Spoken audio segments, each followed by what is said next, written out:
Hello, my name is Stephen Wright. It's Monday, July the 6th, and I'm the kind of person that likes to follow the news on a regular basis, to keep up with current events, if you will. I admit that this is not for the faint hearted. Every day it seems media outlets harp on all that's negative about our country, our world, or the other political party. The result is that it's hard to come away from the news spiritually edified. Too often the opposite is the case. We leave our journey through current events with a hefty dose of anxiety as we find the headlines dominated by wars, crime, inflation, an unpredictable economy, and political unrest. Peace is not typically something that describes the state of our emotions after this daily exercise. And yet, what's interesting to me is that it is in times like these when the Bible seems to speak about peace the most. The times of chaos and uncertainty, the times where fear threatens to overtake us. In fact, Jesus goes so far as to tell us to expect the troubled, chaotic nature of our world. That the world as we know it is not going to change its nature. He follows this up with good news, though, revealing that the peace he offers has the power to overcome the troubled nature of this world and to bring us a kind of inner serenity that is supernatural. I have told you these things so that in me you may have peace, Jesus says in John 16.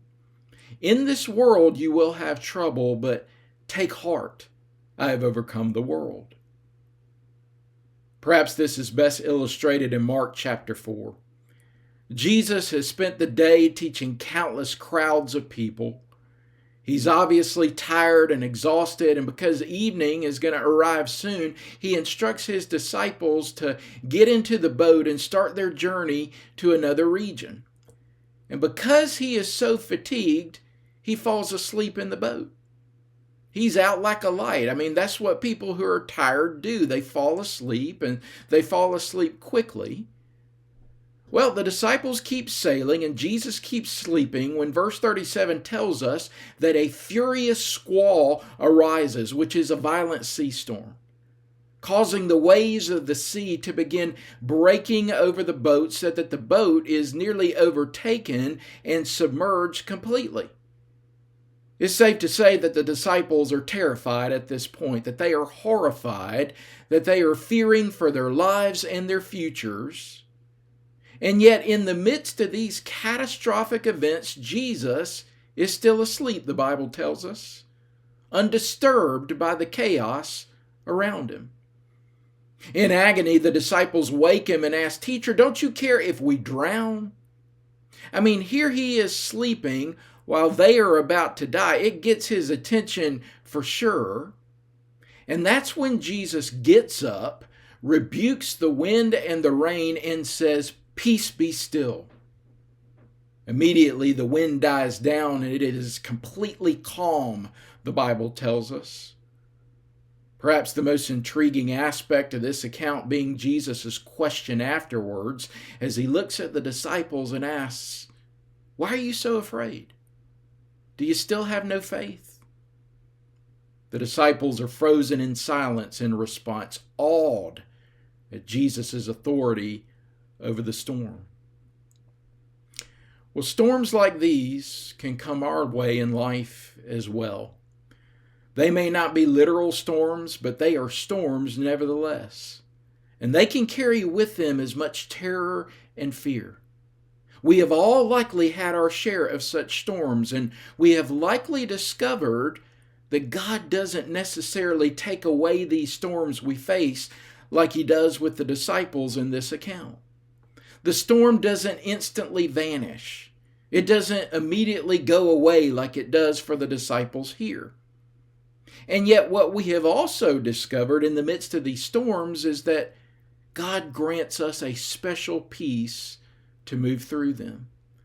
That the peace Jesus speaks to the storm in this account becomes ours instead.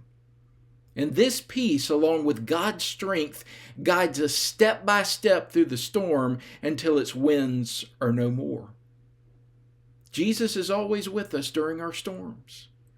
And the peace he gives to us is a divine gift of his Spirit, reminding us of his ultimate authority over every storm we face, along with his ultimate authority over the present and the future.